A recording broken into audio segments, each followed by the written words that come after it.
ഒരു പക്ഷേ നിങ്ങൾ അധ്വാനിച്ച പണം നഷ്ടപ്പെടുവാൻ സാധ്യതയുണ്ട്. നിങ്ങൾ ഒരു ഹെൽത്ത് ഇൻഷുറൻസ് എടുത്തിട്ടില്ല എന്നുണ്ടെങ്കിൽ. നമ്മുടെയൊക്കെ മുൻകൂർ അനുവാദം വാങ്ങാതെ എത്തുന്ന കടന്നുകയറ്റക്കാരാണ് അസുഖങ്ങളും അപകടങ്ങളും.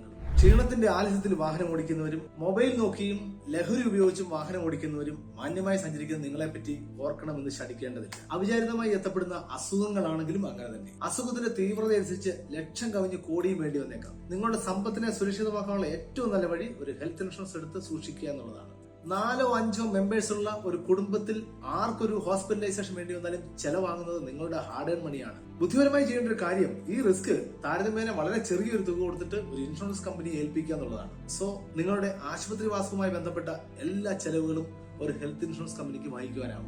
ഒരു കാരണവശാലും നിങ്ങൾ ഈ റിസ്ക് ഏറ്റെടുക്കുക. സർജറി വേണം എന്ന് ആവശ്യപ്പെട്ടതിന് ശേഷം ഹെൽത്ത് ഇൻഷുറൻസ് ആവശ്യപ്പെട്ട ധാരാളം ആൾക്കാരുണ്ട്. ആശുപത്രിവാസം പറഞ്ഞതിന് ശേഷം ഹോസ്പിറ്റലിന്റെ OP കൗണ്ടറിൽ നിന്നുകൊണ്ട് ഹെൽത്ത് ഇൻഷുറൻസ് ആവശ്യപ്പെട്ടവർ. ഇതൊക്കെ തന്നെ ഒരു അപകടമോ അസുഖമോ എത്തിക്കഴിഞ്ഞാൽ നിങ്ങൾക്ക് ഹെൽത്ത് ഇൻഷുറൻസ് എടുക്കാനുള്ള സാധ്യത കുറയുകയാണ് ചെയ്യുക. നിങ്ങൾക്ക് ആവശ്യമില്ല എന്ന് തോന്നിക്കുന്ന സമയത്ത് അത്യാവശ്യം വേണ്ട ഹെൽത്ത് ഇൻഷുറൻസ് എടുത്തു വെക്കുകയാണ് ഏറ്റവും നല്ല പ്രതിവിധി. ഒരു അസുഖമോ അപകടമോ വന്നതിന് ശേഷമാണ് നിങ്ങൾ ഹെൽത്ത് ഇൻഷുറൻസ് എടുക്കാൻ താല്പര്യപ്പെടുന്നതെങ്കിൽ നിങ്ങൾക്ക് അത് കിട്ടാക്കന്യായി തുടരുക തന്നെ ചെയ്യും. നിങ്ങൾക്കോ നിങ്ങളുടെ കുടുംബാംഗങ്ങൾക്കോ സുഹൃത്തുക്കൾക്കോ ഹെൽത്ത് ഇൻഷുറൻസിനെ പറ്റി എന്തെങ്കിലും സംശയങ്ങളോ സേവനങ്ങളോ ആവശ്യമുണ്ടെങ്കിൽ തീർച്ചയായിട്ടും എന്നെ കോൺടാക്ട് ചെയ്യാവുന്നതാണ്.